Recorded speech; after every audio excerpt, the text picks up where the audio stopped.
Kia ora and welcome to Beer Club with me, Luke, and this is Beer Jerk. We are drinking a beer from Lakeman. We're drinking their classic Stout this week. You may know a thing or two about Lakeman.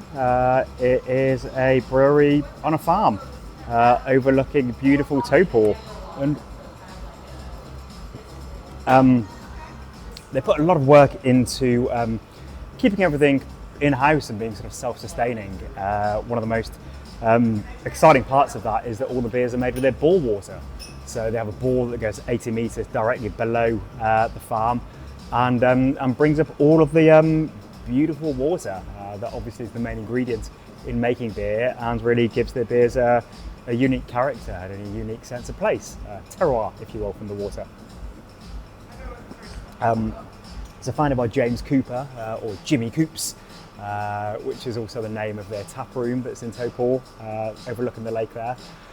And yeah, a family that had a lovely farm, a very beautiful, scenically located spot, and had plenty of room to put up a big shed and start brewing beer. So yeah, over the years, they have won countless awards. There's been lots of great innovation coming out of Lakeman. But this is a beer that's it's a very classic stout. It's just going back to the core, doing everything right. Sometimes there isn't really any need to mess with stuff. And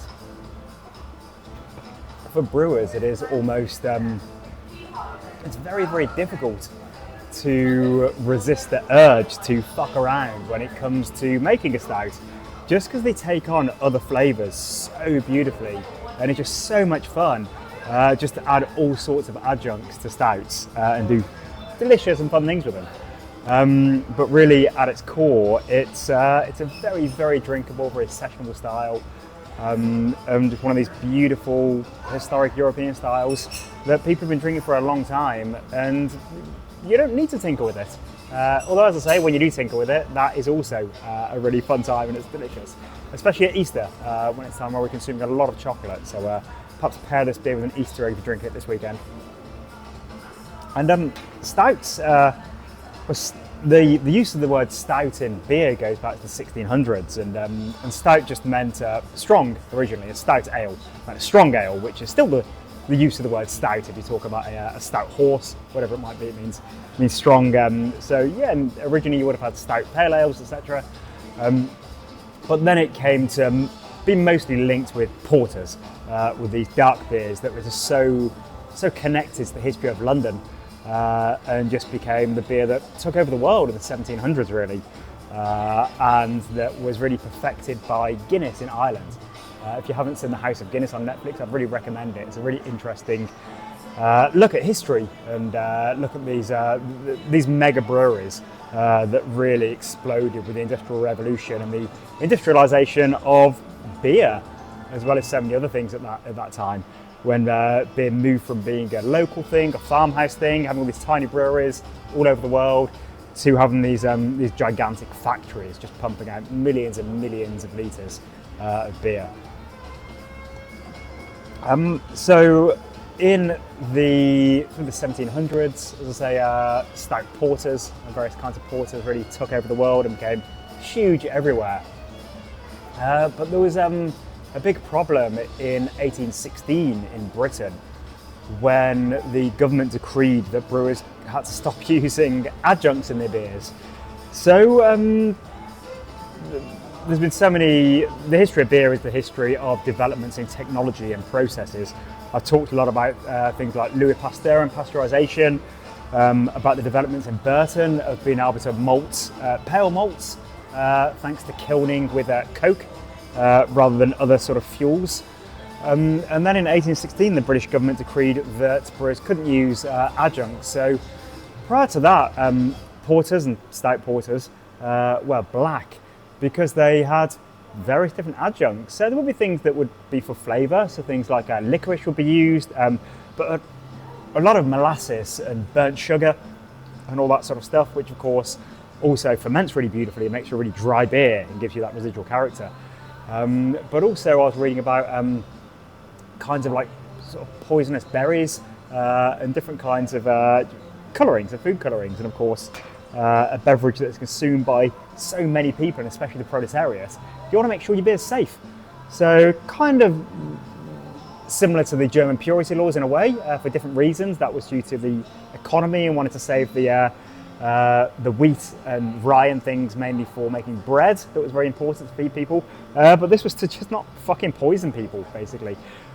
So brewers didn't really know what to do because they were making these beers with brown malts. Black malts didn't exist in 1816. And then a maltster, I think his name was Dan Jennings, perhaps. I might need to check that when I'm writing the notes.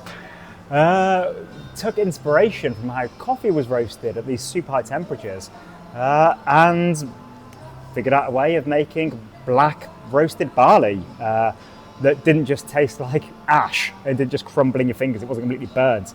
It was black, and it gave you the black patent look of the beer without it tasting burnt, because because tastes and trends had moved away from the smokiness. But of course, smokiness is quite different to burnt. If you just imagine what eating a piece of black burnt toast, that's what burnt malt would taste like. So you managed to make this black malt that didn't have burnt flavour. So apparently I was reading that only came onto the market just 3 or 4 months before this law came into place. So brewers across the land would have been rejoicing that they could still make their black beers, because so much of drinking and eating is in the appearance and what a thing looks like.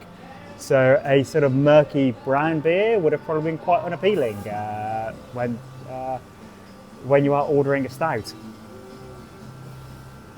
And then fast forward to the 1920s, 1930s, of course, pale malt had taken over, and pilsners and light lagers had really taken over everywhere. And looking through the historical records, there were only about 24 British breweries that were still making stout at that time in Britain. So it really was kind of on its deathbed. And most of those breweries were making milk stout, which was a real kind of niche product. As we've spoken about previously in videos about milk stout, it was associated with health properties and nursing mothers and Ina Sharples on Coronation Street, that sort of thing. So yeah, stout really went out the window. It was a really localised, really niche thing. So I'm very happy that stout has become more popular, and already more popular than ever in the last 30 years with the whole craft beer revolution. And also thanks to those novelty kind of stouts. It's how a lot of people have got into beer. When you've had a stout that's flavoured with chipotle chilies. I think one of our pretty first beers that we had about 11 years ago in the Beer Jet boxes was Texas Ranger, which was a chipotle porter from Mikkeller.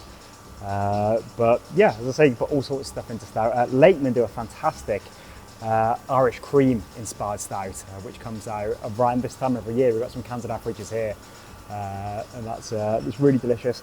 Anyway, I'm going to go enjoy the rest of this lovely dry stout. I haven't really talked about the flavour of it all. You know what stout tastes like. It's lovely to have a dry stout, which this definitely is. It's more in the world of the Irish dry stouts. It's got no sweeteners, no milk sugars in there. There definitely is the roast character. There's some toast character to it. It's medium bodied. It's not super heavy whatsoever.